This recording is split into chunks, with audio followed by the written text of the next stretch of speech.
ฝนตกได้ยินนะ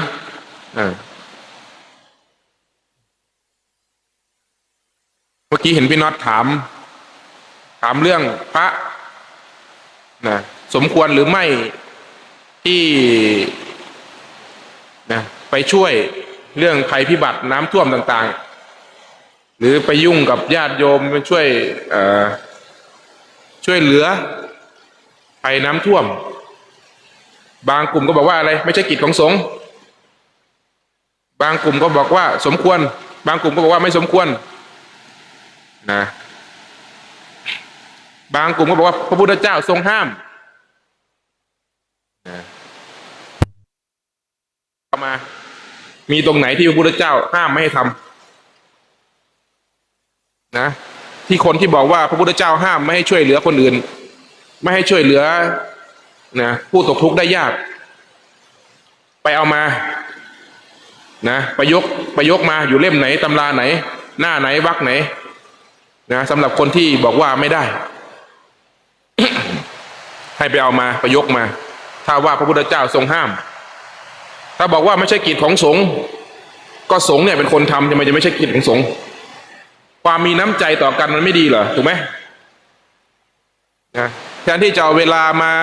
นั่งจับผิดคนนั้นจับผิดคนนี้นะให้ตัวเองน่ะลงไปช่วยคนอื่นบ้างนะรู้จักไปช่วยคนที่เขาเดือดร้อนบ้าง ทำไมพระจะทำไม่ได้นะเพราะอะไรกลัวว่าการเปิดบริจาคแล้วจะอะไรนะจะมีการโกงเงินบริจาคเหรอมองว่าการไปช่วยน้ำท่วมเปิดรับบริจาคเนี่ยเป็นเรื่องของการประจบโยมช่วยเหลือโยมแล้วโยมจะศรัทธาเฉพาะพระที่ออกไปส่วนพระที่ทรงพระวินัยอยู่ในวัดปกติที่ไม่ได้ออกไปเนี่ยเขาว่าศรัทธามันจะไม่มาอย่างนั้นมันจะศรัทธาแค่เฉพาะพระที่ลงมือช่วยแล้วไอ้คนที่มันถามมันน่ะทำไมมันไม่ศรัทธาพระที่ออกไปล่ะนะถูกไหมไอ้คนที่ตั้งข้อสงสัยว่ากลัวว่าญาติโยมจะศรัทธาเฉพาะพระที่ออกไปช่วยคนที่เดือดร้อนและไอ้ที่มันถามมันศรัทธาไหมฮะศรัทธาพระที่ออกไปช่วยไหมคำถามโง่ๆของคนโง่ๆ เนี่ยความศรัทธานะมันเกิดขึ้นด้วยอะไรนะการเห็นการได้ยินได้ฟังการได้สัมผัสนะไปเห็นพระที่ท่านทำคุณงามความดีใครมันจะไม่ศรัทธาถูกไหมมันไม่ดีเลยความเป็นมนุษย์ช่วยเหลือกันมันไม่ดีเลยนะถูกไหมมีอะไรบ้างที่มันไม่ดีครูบาถามหน่อยนะแล้วในพระธรรมวินัยข้อไหนที่บอกห้ามพระไปช่วยโยมห้ามพระไปช่วยคนเดือดร้อนนะห้ามนะพระพุทธเจ้าบัญญัติไว้ภิกษุทั้งหลายนะเธออย่าไปยุ่งกับผู้เดือดร้อนเลยมีอยู่ไหมนะในพระปาติโมกข์มีไหมพระปาติโมกข์นั่งอยู่นี่มีไหมฮะไปหามาหน่อยนะมันเป็นสิ่งที่งดงามนะเป็นสิ่งที่มนุษย์ควรมีน้ำใจให้กันและกันไม่ใช่พระผู้ท่านมีกำลังมากท่านเป็นผู้ทรงศีลนะโยมที่เป็นลูกศิษย์มีความศรัทธาในองค์ท่านย่อมรวบรวมปัจจัยมารวบรวมข้าวปลาอาหารและนำไปช่วยคนอื่นมันไม่ดีตรงไหน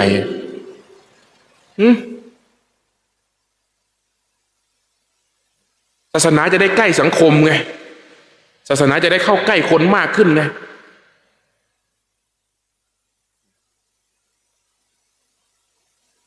มันไม่ดีตรงไหนหรือพระแต่ต้องไปแค่ไปสวดอภิธรรมงานศพไปงานแต่งอย่างนี้เหรอพระไปงานแต่งอย่างนี้เหรอต้องไปพวกนี้เหรอเวลาจะแต่งงานนิมนต์พระไปอย่างเงี้ยไปงานศพนิมนต์พระไปพระต้องไปอย่างนี้เหรอ ต้องทำอย่างนี้อย่างเดียวเหรอถึงจะได้อะไรที่มันดีก็ทำไปเถอะนะอย่ามัวแต่ตั้งข้อถกเถียงกันเลยไอ้พวกที่ตั้งข้อถกเถียงกันนะมันไม่ทำอะไรสักอย่างนะคอยแต่จับผิดก็นั้นจับผิดก็นี้นะแม้แต่พวกที่เขาลงไปช่วยก็ว่าอวดทำเอาหน้านู่นมันว่านะประจบโยม ไอ้พวกไม่ประจบก็ให้มันนั่งอยู่นั่นแหละนะหากประจบโยมขาดการกระทำอย่างนั้นเรียกว่าประจบโยมและเป็นประโยชน์นะเราก็จะยอมให้เรียกว่าประจบไอ้พวกไม่ประจบก็นั่งอยู่นั่นนะให้มันนั่งวิพากษ์วิจารณ์อยู่นั้นนะให้มันได้ประโยชน์ของมันอยู่อย่างนั้นนี่คือความเห็นของผู้ที่โง่เขาเป็นความเห็นที่มืดบอดนะเป็นความเห็นของผู้ที่ไร้ประโยชน์พวกนี้ไม่ทำอะไรหรอกนะพวกทำไม่พูดพวกพูดไม่ทำนะโยมที่เขามีน้ำจิตน้ำใจมีกำลังช่วยเหลือคนอื่นเนี่ยพวกนี้เขาไม่เคยมาถกเถียงเรื่องนี้นะเขามีแต่ทำนะเห็นแล้วเขามีแต่อนุโมทนาสาธุยินดีด้วยเห็นด้วย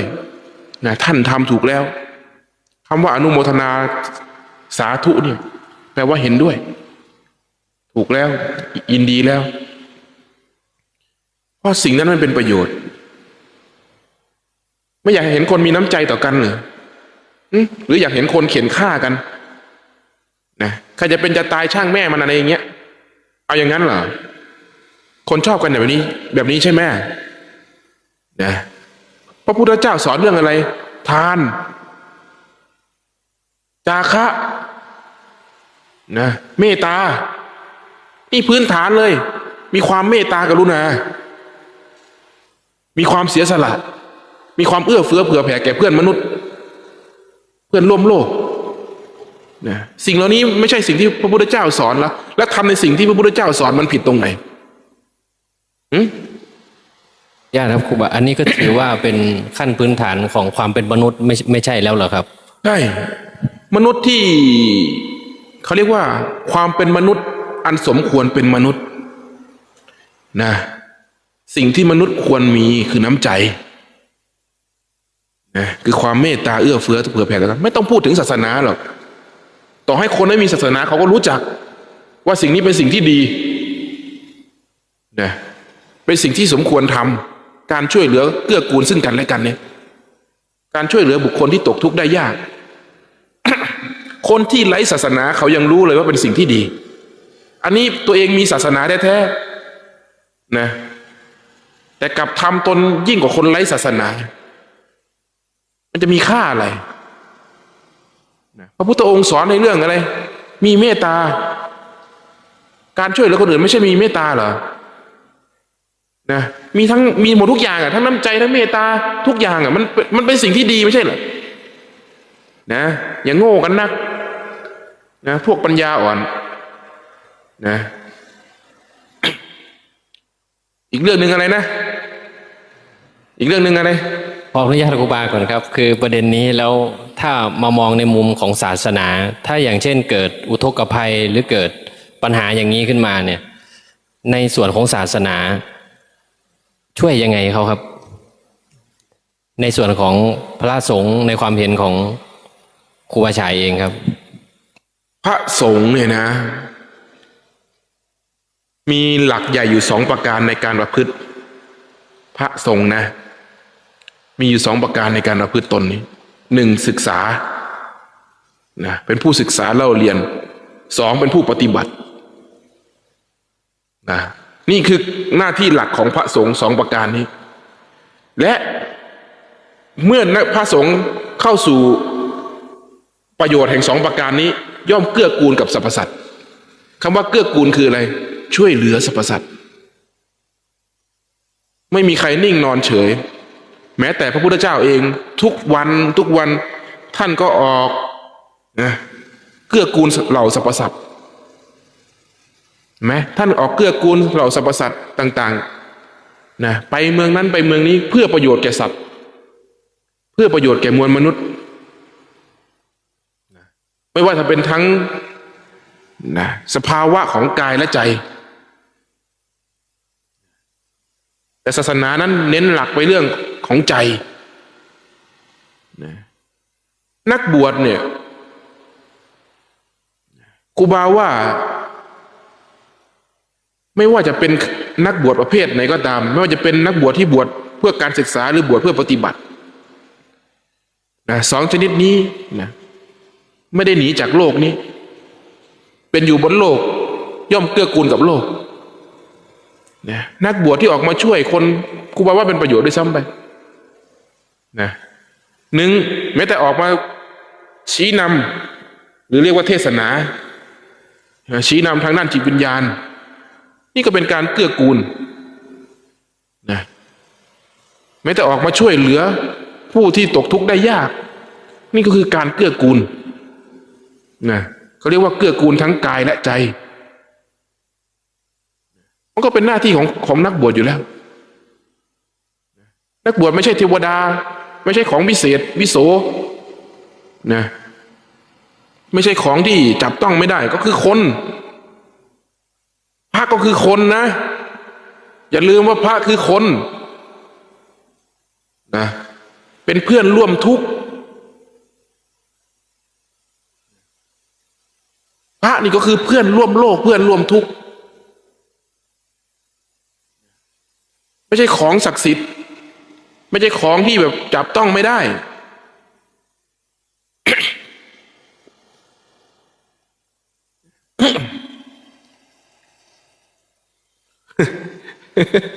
ว่าจะพูดยังไง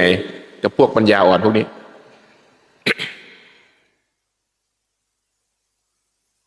ครับครูบาขออนุญาตเป็นประเด็นถัดมานะครับก็ช่วงนี้ยุคนี้ก็จะมีหัวข้อทางเน็ตว่าวิธีการสังเกตพระอรหันต์ว่าจริงหรือไม่นะครับหนึ่งนะครับแม้ฟ้าผ่าก็ไม่ตกใจนะครับไม่สะดุ้งสองเห็นคนกินของเปรี้ยวน้ำลายจะไม่สอนะครับปราศจากตัณหานะครับสามนะครับเกิดโสมนัสชื่นชมก็เพียงแค่อมยิ้มหรือแย้มเท่านั้นไม่หัวเราะเสียงดังเหมือนคนทั่วไปครับอันนี้เป็นวิธีสังเกตพระอรหันต์ทางไปเอามาจากไหนอ่ะทางอินเทอร์เน็ตครับที่มีหัวข้อเข้ามาพิมพ์เผยแผ่กันอยู่ครับแล้วไอ้หัวข้อนี้ใครเป็นคนลงอ่ะ ไปเอามาจากไหนที่พูดมาทั้งหมดนั้นมีอยู่ครูบาเห็นแล้วมีเป็นพระสงฆ์ครับนี่นั่งอยู่ข้างหลังนี่เอาอะไรมากินล่อท่านก็ไม่น้ำลายยืดไม่น้ำลายไหลไม่น้ำลายสอสักอย่างแล้วท่านก็ยิ้มอยู่ตลอดเวลาไหมท่านไม่หัวเราะด้วยจะพูดตลกแค่ไหนก็ตามนะเอาระเบิดมาลงข้างๆฟ้าผ่าลงข้างๆท่านเลยนะต่อให้ผ่าลงตัวท่านก็นั่งเฉยอยู่ไม่สะดุ้งตกใจครูบาก็เห็นแต่อยู่ข้างหลังนี่แหละ นะโอ้ย นะอยากจะพูดเหมือนองค์หลวงตานะอยากจะพูดเหมือนองค์หลวงตาพ่อแม่ครูบาอาจารย์องค์หลวงตามหาบัวโคตรพ่อโคตรแม่เป็นพระอรหันต์ยังไงอันนี้ยกองค์หลวงตามาพูด เข้าใจไหม เอ้ยมันก็คือการคาดคะเนน่ะนะ คือการเข้าใจเอาเองตีความเอาเองโดยคาดว่าหมายเอาจากสิ่งที่ตนเข้าใจว่ามันจะเป็นอย่างนั้นนะเข้าใจไหม ก็ลองหาเอานะหาพระอรหันต์อย่างนั้นเอานะหาเอาอาจจะมีแหละนะเพราะครูบาไม่ใช่พระอรหันต์ครูบาก็ไม่รู้เหมือนกัน ครูบาไม่ใช่พระอรหันต์ก็เลยไม่รู้ว่าพระอรหันต์เขาเป็นยังไงนะถ้าจะพูดลักษณะอาการอย่างนั้นนะอุ้ยมีอยู่องค์หนึ่งเนี่ยนั่งอยู่ข้างหลังนี่เป๊ะเลยครบทุกประเด็นเลยที่พูดมาแล้วสังเกตยังไงครับว่า โอ้แล้วว่าพระองค์ไหนเป็นพระอรหันต์หรือเป็นพระอริยเจ้าสังเกตยังไงครับ มันต้องดูกันยาวๆพระพุทธองค์ไม่ให้ดูคนนี่ไม่ให้ดูแป๊บๆนะดูกันยาวๆหากดูภายนอก เราได้แต่คาดคะเนว่านะหนึ่งดูพระ ถ้าดูพระให้ดูที่วัดนี้มีความสะอาดสะอ้านไหมนะมีความสะอาดสะอ้านมีความเป็นระเบียบเรียบร้อยนะมีนะจริยวัดข้อวัดงดงามไหมเพราะสิ่งนั้นเป็นผลอันเกิดจากพระวัดที่สะอาดได้ไม่ใช่ว่ามันทำความสะอาดตัวมันเองนะเพราะพระทำนะพระทำความสะอาดนั่นแสดงว่าท่านเป็นผู้ที่มีวินัยนะไม่เกียจคร้านท่านเป็นผู้สำรวมระวังมีจริยวัดเป็นผู้สำรวมระวังอยู่นะดูแค่นั้นแหละถ้าดูพระให้ดูที่วัดก็พอได้คาดคะเนว่าแล้วเข้าไปวัดนี่เห็นวัดสะอาดสะอ้านร่มเย็นสงบสงัดนั่นน่ะพอจะคาดคะเนว่าวัดนี้นะมีนักปฏิบัติมีผู้ทรงศีลทรงธรรมอยู่นะสองนะดูที่พระวินัยนะ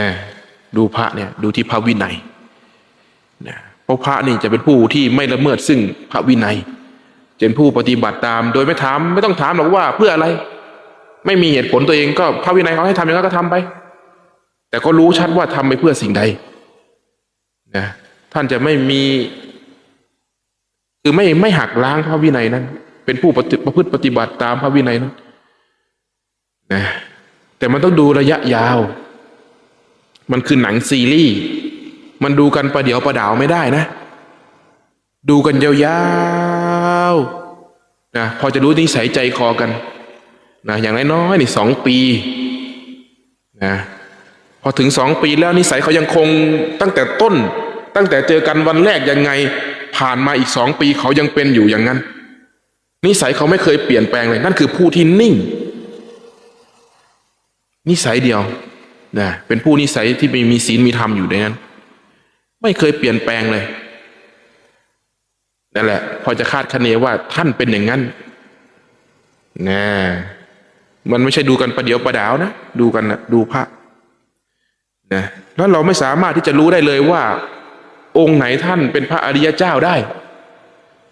ต่อให้นั่งอยู่ต่อหน้ากันก็ไม่รู้จักกันนะมันไม่มีเครื่องวัดนะมันไม่มีเครื่องวัดไปเหมือนเพชรเนี่ยเพชรปลอมเพชรจริงมันยังมีเครื่องวัดถูกไหมแต่นี่มันวัดไม่ได้ ใช่มันไม่มีเครื่องวัดนะความเป็นปัจจตังเป็นของบุคคลนั้นนะพระอริยเจ้าทั้งหลายท่านจะเป็นผู้รู้เฉพาะท่านนะส่วนการกระทำท่านจะแสดงออกถึงความเป็นประโยชน์คืออยู่ใกล้แล้วจะรู้สึกว่าไม่มีภัยเลยเพราะท่านไม่มีภัยจะรู้สึกไม่มีภัยจะไม่รู้สึกถูกเอารัดเอาเปรียบนะไม่รู้สึกถูกเบียดเบียนเพราะท่านเป็นผู้ไม่เบียดเบียนพออยู่ใกล้แล้วจะรู้สึกอุ่นใจนะนี่คือวิธีที่จะพอที่จะคาดคะเนได้ว่านะพระรูปนั้นท่านเป็นผู้ปฏิบัติดีปฏิบัติชอบแต่ที่สำคัญคืออะไรรู้ไหมดูกันยาวๆอย่าเพิ่งตัดสินเพียงแค่เห็นแป๊บๆกิริยาบางกิริยาอย่าไปตัดสินนะไม่สามารถที่จะตัดสินชีวิตคนทั้งชีวิตด้วยเพียงแค่กิริยาเดียวได้นะมีแต่คนโง่คนขาดสติปัญญาที่คอยตัดสินคนอื่นเพียงแค่แวบเดียวคือสามารถตัดสินเขาได้ทั้งชีวิตเลยว่าเขาเลวเพียงแค่เห็นเพียงแค่ไม่กี่วินาทีนั่นคือคนโง่ผู้ฉลาดย่อมหาประโยชน์ท่านจะวางใจไว้ผู้ที่มีสติปัญญาท่านจะวางใจไว้ว่าอย่าพึงเชื่อสิ่งนี้ท่านจะไม่ตัดสินว่าผิดหรือถูกท่านจะละไว้แล้วจะเข้าไปศึกษาสิ่งนั้นอย่างรู้แจ้งนะหากจะศึกษาพระรูปนี้ก็เข้าไปศึกษาจนรู้แจ้งว่าท่านเป็นอย่างไรท่านเป็นผู้มีโทษหรือเป็นผู้มีประโยชน์กันแน่ ท่านจะไม่ตัดสินเพียงแค่ประเดี๋ยวประดาวนะนี่คือผู้ที่มีสติปัญญาแต่ส่วนใหญ่มันมีแต่ผู้ที่ปัญญาอ่อนสติก็อ่อนเห็นไม่กี่วิตัดสินแล้วฟังไม่กี่คำตัดสินแล้วอ่านเพียงแค่ปกนะอ่านหนังสือเพียงแค่ปกไม่กี่บรรทัดตัดสินหนังสือเล่มนั้นเรียบร้อยแล้วเพราะอะไรเพราะใจนั้นมันมืดบอดใจที่มืดบอดย่อมมองไม่เห็นอะไรนะนี่ก็ขอเตือนผู้ที่ได้ยินได้ฟังอยู่นะสำรวจตัวเองให้ดีก่อนจะตัดสินอะไรอย่าเข้าไปตัดสินนะอย่าเอาความเห็นตัวเองเข้าไปตัดสินสิ่งนั้นจงพิจารณามองว่าสิ่งที่เรากำลังจะตัดสินนี้เป็นประโยชน์หรือเป็นโทษกันแน่นะและหากสิ่งนั้นไม่มีประโยชน์คือสิ่งนั้นเป็นโทษเราจะหาประโยชน์จากสิ่งนั้นได้อย่างไรนะขอเตือนไว้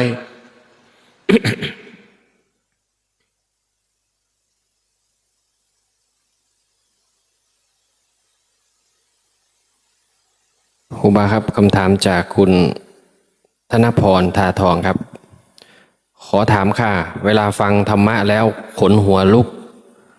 ตอนทำงานกลางคืนเพราะอะไรคะครูบาขนลุกมีหลายเหตุปัจจัยนะปวดขี้ขนก็ลุกเอาจริงไหมล่ะเวลาปวดขี้หนักๆเนี่ยขนก็ลุกเหมือนกันนะเพราะฉะนั้นอย่าไปตีความว่าขนลุกแล้วจะได้เพียงความรู้สึกที่ดีขนลุกความกลัวก็ขนลุกความดีใจก็ทำให้ขนลุกความปิติใจก็ทำให้ขนลุกเห็นไหมว่าขนลุกเหมือนกันแต่บางอย่างมุ่งไปสู่อารมณ์อันดีบางอย่างมุ่งไปสู่อารมณ์อันน่ากลัวอันทุกข์นะอย่าไปถามว่ามันคืออะไรอย่าไปสนใจว่าเฮ้ยทำไมขนลุก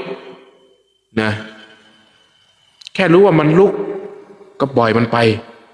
ลุกก็ลุกไปเดี๋ยวมันก็หายลุกนะชีวิตเราไม่ได้มีอยู่เพียงแค่ขนลุกนั่นเป็นเพียงแค่สิ่งหนึ่งที่ปรากฏขึ้นกับเรานะมันลุกก็ลุกรู้จักว่ามันลุกนะอย่าไปถามเลยว่ามันลุกเพราะอะไรนะจะถูกหรือจะผิดนะอย่าไปกังวลลุกก็ลุกไปนะก็ดูมันเดี๋ยวมันก็หยุดเดี๋ยวมันก็หายลุกนะสิ่งนั้นเป็นธรรมชาติของขันธ์เป็นธรรมชาติของร่างกายที่มันถูกอารมณ์เป็นตัวผลักนะขนลุกนี่มีเยอะแยะมากมายนะมีวิธีทำเยอะแยะมากมายนะมันไม่ใช่แก่นสารแห่งธรรมะมันต้องว่าที่เรื่องของอารมณ์และอยู่เหนืออารมณ์ได้นะ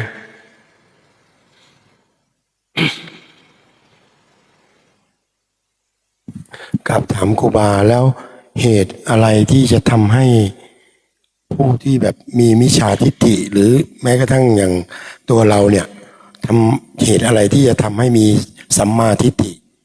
ที่ถูกต้องคือความเห็นที่ถูกต้องสิ่งแรกนะจะเปลี่ยนความเห็นคนได้หนึ่งเขาต้องมีศรัทธาคำว่าศรัทธานี่จะทำให้เขาเกิดความสนใจในการที่จะศึกษาสิ่งนั้นหากศรัทธาไม่เกิดในใจของคนนั้นเขาก็ไม่ศึกษาพอไม่ศึกษาเขาจะไม่รู้มีทางรู้ได้นะและพระพุทธเจ้าท่านไม่ได้สอนทุกคนจำไว้เลยแม้แต่พระพุทธองค์เองก็ไม่สามารถเปลี่ยนแปลงเหล่าสรรพสัตว์ได้ทุกชีวิตแม้แต่คนที่บวชในศาสนาของท่านในยุคของท่านเลยนะในยุคของพระพุทธองค์เนี่ยนักบวชที่บวชอยู่กับพระพุทธเจ้านะยังมีคนที่เห็นต่างกับพระพุทธเจ้าเยอะแยะมากมายแม้แต่พระอุปถากก่อนที่มาเจอพระอานนท์วางบาตรพระพุทธเจ้าทิ้งไว้แล้วหนีไปก็มีเห็นไหมนะเป็นพระอุปถากพระพุทธเจ้านะก่อนที่จะมาเจอพระอานนท์นะ พอศรัทธาเขาเสื่อมสิ้นไปก็วางบาตรพระพุทธเจ้า ทิ้งไว้ แล้วเขาก็หนีไปก็มีพระพุทธเจ้าไม่ได้สอนทุกคนนะท่านสอนเฉพาะคนที่สนใจท่านสอนเฉพาะคนที่ใฝ่รู้นะท่านสอนเฉพาะผู้ที่มีนิสัยมีวาสนาพระพุทธองค์ไม่ได้สอนทุกคนเพราะฉะนั้นนะให้เรารู้ไว้เลยว่าเราไม่สามารถที่จะช่วยทุกคนได้นะสิ่งที่เขาจะได้ก็คือเขาต้องเป็นผู้ใฝ่ด้วยตัวเขาเองศรัทธาต้องเกิดกับตัวเขาเองนะความทุกข์จะทำให้คนเกิดศรัทธาความทุกข์นี่แหละจะทำให้คนเกิดการสนใจว่าเฮ้ยทำอย่างไรเราถึงจะออกจากทุกข์นี้ได้จึงหาหนทางเขาเรียกว่าความทุกข์นี้ปลุกให้คนตื่นความทุกข์นี่เป็นเครื่องปลุกให้คนตื่นและแสวงหาหนทางแห่งการพ้นทุกข์คนที่มีนิสัยมีบารมีเต็มแล้วจะสัมผัสทุกข์นี้ได้คนที่ไม่มีนิสัยไม่มีบารมีต่อให้ทุกข์จนจะฆ่าตัวตายก็มีทางไม่มีทางที่จะรู้จักศาสนาไม่มีทางเลยคนที่มีนิสัยวาสนาทุกข์เพียงเล็กน้อยนะแค่ทุกข์เพียงเล็กน้อยเขาก็หันหน้าเพื่อจะหนีออกจากทุกข์นี้ละเรียกพวกม้าอาชาไนยเข้าใจไหมแล้วเหตุอะไรที่จะทำให้เกิดศรัทธาที่ถูกต้องเพราะศรัทธามันมีศรัทธาที่ไม่ถูกต้องกับศรัทธาที่ถูกต้องศรัทธาใดก็ตามนะไม่ว่าจะถูกหรือผิดต่อให้ศรัทธาเครื่องรางของขลังนะไม่ใช่ว่าการศรัทธานั้นจะไม่เปลี่ยนนะเชื่อไหมว่าคนมาจากศรัทธาอันเกิดจากอภินิหารนี่เยอะมากและมุ่งมาสู่ธรรมอันบริสุทธิ์เยอะมากหนึ่งในนั้นก็คือครูบานี่แหละตัวครูบาศรัทธาในความอภินิหารศรัทธาในฤทธิ์ในอภินิหารในความที่มนุษย์เป็นแอดเวนเจอร์เป็นพวกเขาเรียกอะไร power ranger หรือภาษาอภินิหารน่ะมีพลังพิเศษเราก็มาอย่างนั้นเราก็มีความสนใจอย่างนั้นคือก่อนที่เราจะศึกษาต้นไม้ต้นหนึ่งเรามองเห็นต้นไม้ต้นนั้นก่อนการที่มองเห็นต้นไม้ต้นนั้นแล้วเฮ้ยเกิดสนใจนั่นแหละเรียกว่าศรัทธามีความสนใจทีนี้ก็เริ่มมาศึกษาลึกเข้าจนไปเห็นแก่นแห่งไม้นั้นเห็นไหมมันก็เริ่มจากมองเห็นเนี่ยแม้แต่พวกที่เขาศรัทธาพระเครื่องอภินิหารต่างๆก็นำมาสู่ธรรมอันบริสุทธิ์ได้ไม่ว่าจะเป็นศรัทธาใดไม่มีศรัทธาเขาเรียกว่าครูบากับมองไม่เห็นว่าศรัทธาใดๆนั้นเป็นศรัทธาที่งมงายไม่เพราะมันสามารถพัฒนาและเปลี่ยนคนที่จะเข้ามาสู่ยิ่งศึกษาลึกซึ้งเข้าเท่าไหร่นะยิ่งรู้เขาเรียกว่ารู้ความลึกซึ้งแห่งธรรมะมากขึ้นแล้วก็นำไปสู่การปฏิบัติเพื่อความรู้แจ้งอย่างน้อยๆบุคคลที่มีความสนใจในเรื่องพวกนี้เขาก็ละชั่วถูกไหมนะอาศัยความเชื่อในเรื่องอภินิหารพวกเนี้ยคนจะระมัดระวังนะอย่างพวกครูบาไปเห็นพวกที่เขานับถือพวกเครื่องรางของขลังต่อให้จริงนะเป็นสิ่งที่ไม่ใช่ศาสนาพุทธสอนพระพุทธองค์ไม่เคยสอนสิ่งเหล่านี้นั่นจริงนะแต่ถ้าเรามองว่ามันเป็นประโยชน์ไหมนะครูบากลับมองเห็นประโยชน์มันคนเหล่านี้แน่นอนว่าหัวใจเขามีความศรัทธาในพระพุทธเจ้าเป็นอันล้นพ้นแต่ด้วยอินทรีย์หรือการศึกษาของเขานะระบบการศึกษาของเขาความปรารถนาของเขายังไม่บริบูรณ์จึงไม่สามารถที่จะเข้าสู่การปฏิบัติเพื่อพ้นทุกข์แต่คนเหล่านี้มีความเคารพในพระพุทธเจ้าเหมือนพวกฤาษีเหมือนกันพวกฤาษีเป็นนักบวชนอกศาสนาฤาษีบางตนเคารพพระพุทธเจ้าเป็นที่สุดแต่เขาพอใจที่จะอยู่ในเพศของฤาษี เขายังบารมีอินทรีย์เขายังไม่แก่งกล้าที่จะสามารถพาตนเองนำพามาสู่การบวชเพื่อพ้นทุกข์ได้และนำไปสู่การปฏิบัติเพื่อพ้นทุกข์เขายังเป็นไปไม่ได้แต่นั่นก็นำยังนิสัยเขาให้ไปสู่สิ่งนั้นครูบาก็มองเห็นแต่ประโยชน์นะครูบาไม่เคยเห็นโทษสิ่งเหล่านี้เลยนะแล้วทำไมเราถึงมองเห็นเป็นโทษล่ะเด็กก็คือเด็กจะให้เด็กเป็นเหมือนผู้ใหญ่เป็นไปไม่ได้แต่วันหนึ่งเด็กย่อมโตเป็นผู้ใหญ่ยกตัวอย่างครูบานัทตัวครูบานัทเองเนี่ยเป็นผู้ที่ชอบเรื่องอภินิหารมากและชอบพระมากจะแขวนพระจะตลอดจะแสวงหาพระเครื่องมาปกปักรักษาตนเองอยู่เสมอแล้วมีความยินดีพอใจในครูบาอาจารย์เวลาครูบาอาจารย์องค์ไหนที่ท่านมรณภาพนี่ครูบานัทนี่นะตอนที่ยังไม่บวชนะนู่นไปละไปอยู่วัดนั้นไปนอนเฝ้าเลยไปช่วยก่ออิฐทำงานทุกอย่างจนเสร็จงานและจะได้กระดูกได้อัฐิกลับมาแค่นั้นแหละสิ่งที่เขาพอใจนะครูบาไปบวชก่อนตัวครูบานี่ไปบวชก่อนนะแล้วโยมแม่นิมนต์มาฉันข้าวที่บ้านก็เลยมาก็เห็นครูบานัทเนี่ยสมัยนั้นยังไม่บวชนะเห็นนัทนี่กำลังปั้นพระอยู่แล้วแขวนพระอยู่เราบอกเอ้ายังแขวนอยู่เหรอพระเราก็ถามอย่างนี้ยังแขวนพระอยู่แล้วครูบานัทก็บอกว่าผมยังกลัวตายอยู่ครับนะสิ่งที่เขากลัวคืออะไรไหมเขากลัวเขาตายก่อนที่เขาจะได้บวชเขากลัวเขาตายก่อนที่เขาจะได้บรรลุธรรมสิ่งที่เขาแขวนไว้เขาหวังสิ่งนั้นนะพอผ่านไปอีกปีหนึ่งเรากลับมาอีก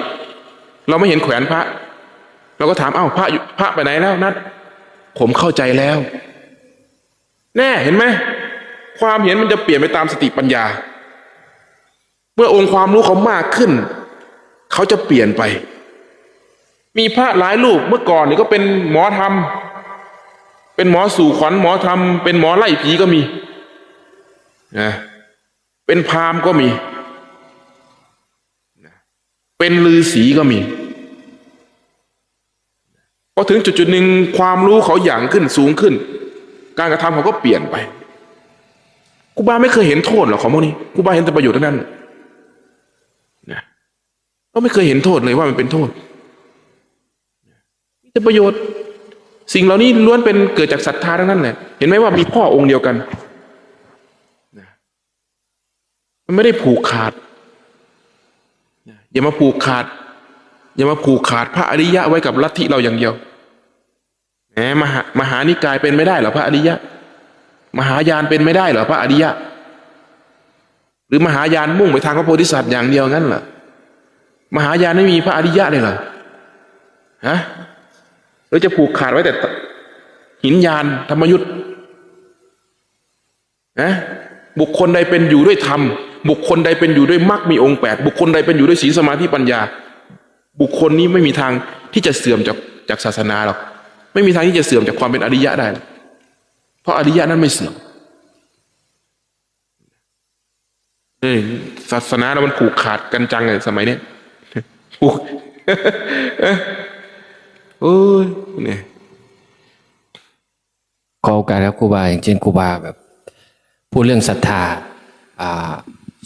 ความศรัทธาเลื่อมใสหรือว่ากำลังของศรัทธาเนี่ยถ้าอย่างเช่นศรัทธาในด้านของภายนอกศรัทธาศาสนาอย่างนี้ก็อาจจะแสดงออกในเรื่องของการสร้างพระพุทธรูปสร้างวัดอะไรอย่างเงี้ยนะครับหรือนอกเหนือจากตรงอื่นแล้วมันจะต้องใช้วิธีไหนครับทำให้เรากลับมาศรัทธาในตัวเราเองได้ครับครูบาคนที่จะเข้าถึงคำว่าตนเป็นที่พึ่งแห่งตนได้นั้นมีแต่พระโสดาบันขึ้นไปเท่านั้นมีแต่พระโสดาบันเท่านั้นที่จะสามารถเข้าถึงคำว่าตนเป็นที่พึ่งแห่งตนศรัทธาอย่างลงที่ตนนะส่วนปุถุชนนั้นศรัทธาย่อมคลอนแคลนเป็นธรรมดาเปลี่ยนไปเปลี่ยนมาอยู่แล้ว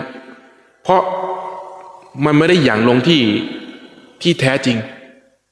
มันไปอย่างลงที่อื่นนะแม้แต่การผู้มีศรัทธาสร้างพระพุทธรูปสร้างนั้นสร้างนี้มันก็เกิดจากศรัทธาทั้งนั้นน่ะถูกไหมนะ หรือเห็นเดี๋ยวนี้สอนกันจังว่านะไม่ให้กราบพระพุทธรูปนะไม่ให้สร้างพระพุทธรูปมันไม่ดีตรงไหนสร้างพระพุทธรูปครูบาถามหน่อยมันไม่ดีเหรอดีไหมดีหรือไม่ดีผมก็สร้างมาเหมือนกันครับครูบา 2 องค์ คนที่สร้างพระพุทธรูปเพื่ออะไรอ่ะเพราะอะไรเพราะมีศรัทธาไม่ใช่เหรอก็ทำในสิ่งที่ตนศรัทธามันไม่ดีตรงไหนจริงอยู่พระพุทธเจ้าไม่รู้จักพระพุทธรูปอันนี้จริงนะแต่อย่าทำหัวทื่อขนาดนั้นนะเขาเรียกอะไรเนี่ยเขาเรียกอะไรอ่ะหัวมันทื่อเกินไปนะไม่ดีตรงไหนมีพระพุทธรูปกราบพระพุทธรูปไม่ดีตรงไหนสร้างพระพุทธรูปไม่ดีตรงไหน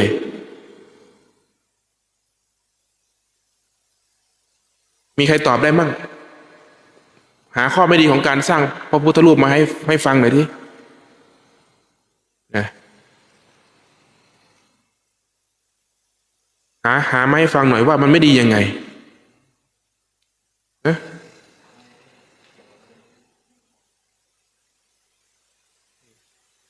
เอาทีละประเด็นสิอันนี้กำลังพูดถึงพระพุทธรูปอยู่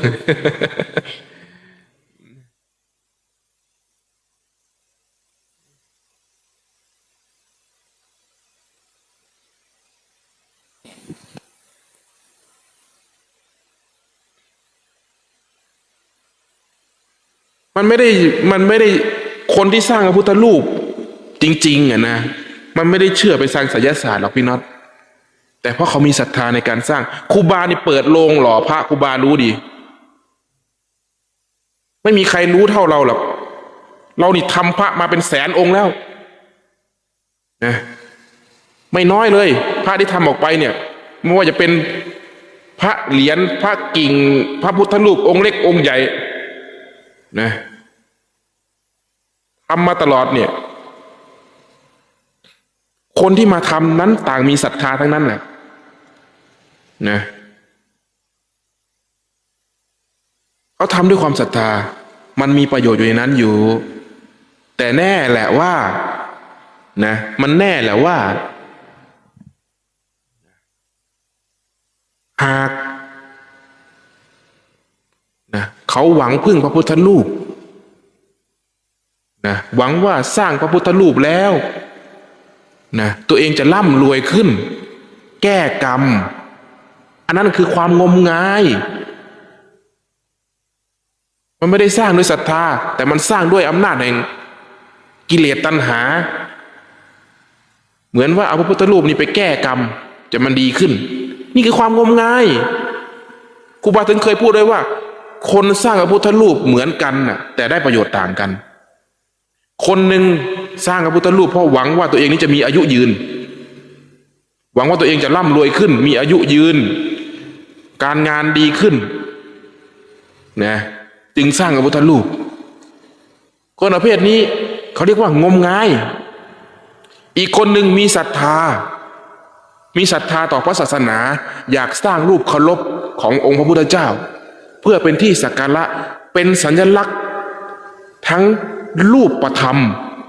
และนามธรรมเพราะว่าพระพุทธรูปเนี่ยจะคงอยู่ไปอีกหลายร้อยปีจึงสร้างเป็นสัญลักษณ์เพื่อเป็นรูปธรรมในศาสนาเป็นสมมุติหนึ่งแทนเขาเรียกว่าแทนองค์พระพุทธเจ้าด้วยความศรัทธาและหวังว่าสิ่งที่เขาสร้างนั้นจะคงอยู่ให้คนได้มาเห็นและระลึกถึงพระพุทธเจ้าอีกนานแสนนานจนกว่ามันจะผุพัง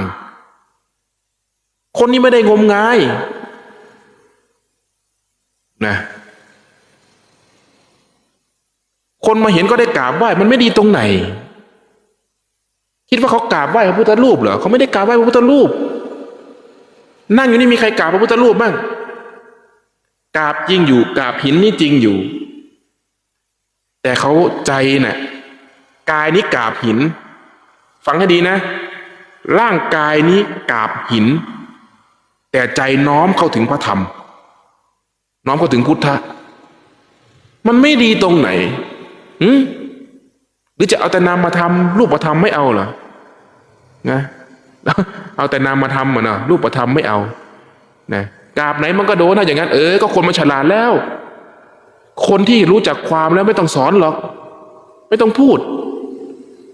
นะที่สอนก็สอนคนที่ยังไม่รู้จักความนะคนที่รู้จักความแล้วจะกราบไหนก็กราบไปดิหรือตัวเองรู้แล้วมาคอยตำหนิคนอื่นนะโอ้ครูบาไม่เห็นด้วยนะครูบาพูดตรงๆว่าครูบาไม่เห็นด้วยคนที่แอนตี้พระพุทธรูปเนี่ยเราไม่เห็นด้วยนะมันมีประโยชน์หมดแหละทุกอย่างมีประโยชน์นะมันต้องแบ่งเป็นชนเป็นตามกำลังของสติปัญญาไงนะการเรียนรู้นี่ตามกำลังของสติปัญญาแหมอะไรนะพวกในคอมเมนต์เนี่ยเขาชอบว่าพุทธรูปคือไม่ใช่พุทธแท้ผมก็บอกว่าในพระธรรมวินัยไม่มีบัญญัติอยู่แล้วว่าพุทธแท้หรือไม่แท้ว่าจะต้องมีพุทธรูปแล้วผมก็คุยกันอย่างนี้ครับทีนี้ผมจะถามครูบาเนี่ยว่าที่ครูบาพูดว่าหรือพระหลายองค์พูดว่าพระพุทธเจ้าไม่รู้จักพุทธรูปอันนี้คือความเห็นของผมนะครับผมก็แค่แลกเปลี่ยนความเห็นว่าในความเห็นผมว่าพระพุทธเจ้าเนี่ยเป็นสัพพัญญูรู้หมดทุกอย่างรู้อดีตรู้อนาคตรู้ทุกสิ่งไม่มีอะไรที่พระพุทธเจ้าจะไม่รู้ใช่ไหมครับแม้แต่ในอนาคตการพระเจ้าก็รู้เพราะนั้นผมก็เลยขอถามในข้อนี้ว่าคำที่พระพุทธเจ้าไม่รู้จักพุทธรูปความหมายครับความหมายหมายถึงว่าพระพุทธเจ้าท่านไม่ได้อยู่ในยุคที่มีพระพุทธรูปเข้าใจไหมความหมายนั้นหมายความว่ายุคของพระพุทธเจ้านี่ยังไม่มีพระพุทธรูปพระพุทธเจ้าจึงไม่รู้จักพระพุทธรูปนะเหมือนพระพุทธเจ้าไม่รู้จักปืนกลน่ะพระพุทธเจ้าไม่รู้จักรถเบนซ์รถปอร์เช่เพราะมันไม่มีพระพุทธเจ้าไม่รู้จักไฟฟ้าเพราะมันไม่มีพระพุทธเจ้าไม่รู้จักโทรศัพท์เพราะมันไม่มีนะเพราะสิ่งเหล่านี้ไม่มีในยุคนั้นท่านจึงไม่รู้จักพระพุทธรูปก็เช่นกันในยุคที่พระพุทธองค์ยังทรงพระชนชีพอยู่มันไม่มีรูปอย่างนี้ไม่มีพระพุทธรูปอย่างนี้ที่ครูบาพูดนะหมายถึงอย่างนี้ส่วนท่านจะรู้หรือไม่รู้นั้นเป็นปัจจัยก็เรียกว่าเป็นปัจเจกปัจจตังของท่านแม้แต่ตัวครูบาเองก็ไม่สามารถจะกล่าวได้ว่าท่านรู้หรือไม่รู้นะเราไม่สามารถจะตัดสินท่านได้หรอกนะรู้ไม่รู้ก็เรื่องของท่านนะแต่สิ่งที่พูดนี่พูดด้วยยุคสมัยว่าสมัยนั้นมันไม่มีแม้แต่ภาพจิตรกรรมฝาผนังหรือจิตรกรรมอะไรก็ตามเห็นไหมเขียนเทวดาก็เขียนเหมือนกษัตริย์ยุคก่อนถืออาวุธก็ถืออะไรถือพระขันขับอะไรทรงอะไรขี่ช้างขี่เกวียนทรงม้าไม่มีใครทรงปอร์เช่ทรงเฟอร์รารี่นะเข้าใจไหมมันเป็นไปตามยุคตามสมัยในยุคนั้นคนเข้าใจอย่างนั้นหากเขียนล้ำสมัยไปเขียนรถเฟอร์รารี่ลงในยุคนั้นคนงงตาแตกนะอะไรวะมันคือวัตถุอะไรถูกไหมนะเพราะมันไม่มีคนเห็นเข้าใจปะพระพุทธรูปก็เลยไม่มีในยุคนั้นนี่คำที่พูดว่าพระพุทธเจ้าไม่รู้จักพระพุทธรูปเข้าใจหรือเปล่านี่แหละครับขอถามเพิ่มเรื่องประเด็นศรัทธาหน่อยครับแล้วครูบาจะขอคำแนะนำครูบาว่าถ้าเรามีศรัทธาแล้วเนี่ยเราจะพัฒนาตัวศรัทธาเนี่ยจนไปถึงขั้นปัญญาของศาสนาพุทธเรายังไงครับแนวทางมันเป็นไปตามกระบวนการศึกษานะพี่น็อตนะเมื่อเกิดศรัทธาย่อมเกิดการเข้ามาศึกษาหากการศึกษานั้นศึกษาถูกที่ฟังให้ดีนะหากการศึกษานั้นศึกษาถูกที่ย่อมพัฒนาอย่างรวดเร็ว มันเหมือนกับพระสารีบุตรพบพระอัสสชิในสมัยที่พระสารีบุตรยังไม่ได้เป็นนักบวชยังไม่รู้จักพระพุทธเจ้าท่านเห็นพระภิกษุรูปหนึ่งเดินออกไปบิณฑบาตนะคือพระอัสสชิท่านเห็นพระรูปนั้นท่านก็เลยเกิดความสนใจพระอะไรทำไมท่านกิริยามารยาทงดงามเดินก็งดงามนะการเดินการเหินงดงามดูหน้าเลื่อมใสหน้าเคารพจึงเกิดความสนใจจึงถามไงเห็นไหมเกิดความสนใจด้วยมีศรัทธาเกิดขึ้นท่านเป็นใครเข้าไปถามเราคือนักบวชท่านชื่ออะไรเราชื่ออัสสชิใครเป็นอาจารย์ของท่านพระสมณะโคดมเป็นอาจารย์ของเราอาจารย์ของท่านสอนอะไรนะทุกอย่างเกิดจากเหตุหากจะดับต้องดับที่เหตุคำพูดเพียงแค่นี้การสนทนาเพียงไม่มากความ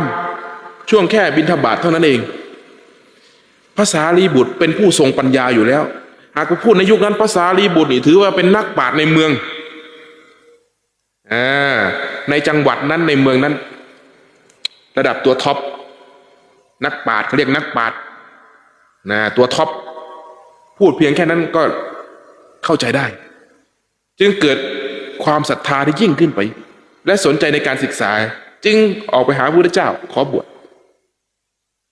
ไปในลักษณะนั้นนี่เพราะศรัทธาเห็นไหมเพียงแค่ตาเห็นเกิดความศรัทธาความศรัทธานี่นำไปสู่การศึกษาคนที่ไม่ศรัทธาปุ๊บไม่ศึกษานะมีแต่อคติเป็นม่านกั้นคนที่ไม่มีศรัทธาจะมีอคติเป็นม่านกั้นเหมือนศาสนาเราเนี่ยหากไม่ศรัทธาศาสนาอื่นเราจะมีม่านกั้นเลยเชื่อไหมว่าชาวพุทธไม่รู้จักศาสนาอื่นนี่ 99% นะชาวพุทธไม่รู้จักศาสนาอื่นและโจมตีศาสนาอื่นทั้งที่ตัวเองไม่เคยศึกษาเลยว่าศาสนาอื่นเขาสอนอะไรแต่เราก็กล่าวว่าศาสนานั้นไม่ดีแล้ว 99% เลยครูบากล้าพูดเลยว่า 99% นะเห็นไหมพวกที่ไปโจมตีกันในศาสนานั้นศาสนานี้โดยเฉพาะพระเจ้าพระสงฆ์เราเนี่ยนะที่ออกมาประท้วงเกี่ยวกับศาสนาเนี่ยทะเลาะกันเรื่องศาสนาเนี่ยนะก็คือไม่รู้จักไม่ได้ศึกษาเขาด้วยนั่นคืออคติ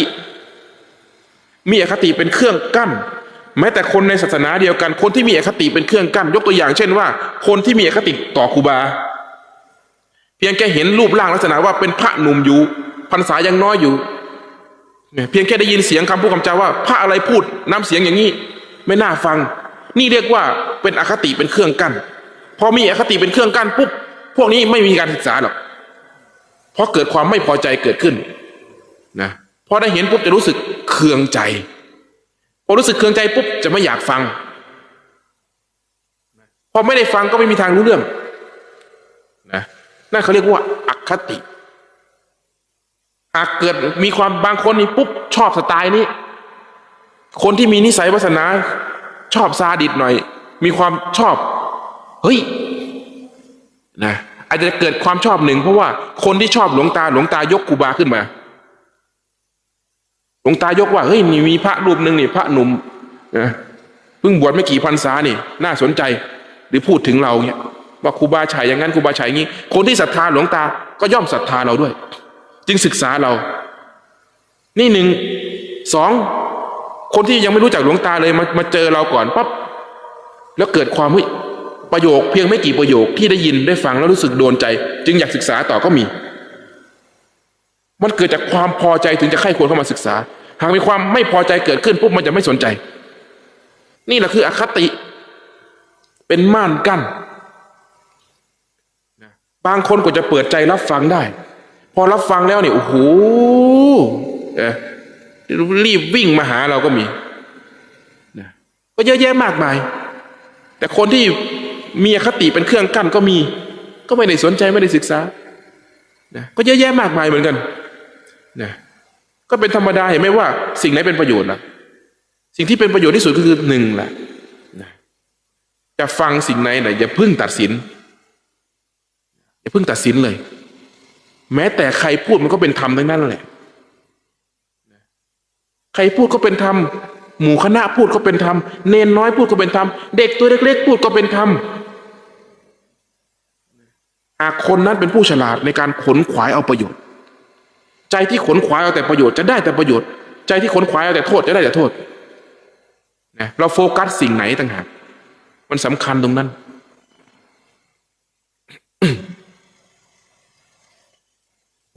ครูบาครับขอเป็นคำถามสุดท้ายครับครูบาคำถามจากทางบ้านของคุณฉัตรบัญชาเกิดผลครับกราบครูบาธรรมะนี้หมายถึงความจริงธาตุสี่ขันธ์ห้าที่เป็นปรากฏในกายของทุกคนในกายตนแต่เอาสิ่งที่คนอื่นเป็นครูมาสอนตัวเองได้แต่ไม่ตัดสินทุกอย่างให้อยู่ตัวคนใช่ไหมครับผมยังโง่มากเลยไม่เข้าใจขอความเมตตาครูบานั่นเขาเข้าใจแล้วถ้าเขาพูดอย่างนี้นะนั่นคือความเข้าใจในธรรมะทุกอย่างคือการเรียนรู้และปัจจัตตังที่แท้จริงคือเกิดเฉพาะตนเท่านั้นรูปและนามในตนไม่ใช่รูปและนามของคนอื่นนะเข้าถึงสภาวะเห็นตนเพียงคนเดียวคือเห็นกายและใจของตนเองเพียงเท่านั้นนะส่วนการกระทำที่มากระทบกับเราผัสสะต่างๆที่มากระทบกับเรานั้นเป็นการเรียนรู้เป็นเครื่องสอนตนได้ทั้งหมดสิ่งที่เขาพูดมานั้นเขาเข้าใจทำแล้วนะเพียงแค่ทำให้มันได้เข้าใจและทำให้มันได้ไปให้มันถึงฝึกให้มันรอดนะให้มันถึงที่สุดแห่งปัญญานะเป็นผู้ทรงอยู่บนมรรคนะเรียกว่ามรรคาอยู่บนหนทางแห่งมรรคนะเป็นผู้รู้แจ้งในความไม่เกิดนะเมื่อรู้แจ้งในความไม่เกิดจึงไม่ต้องดับสิ่งใดวันนี้ก็สมควรแล้วล่ะเอาพอ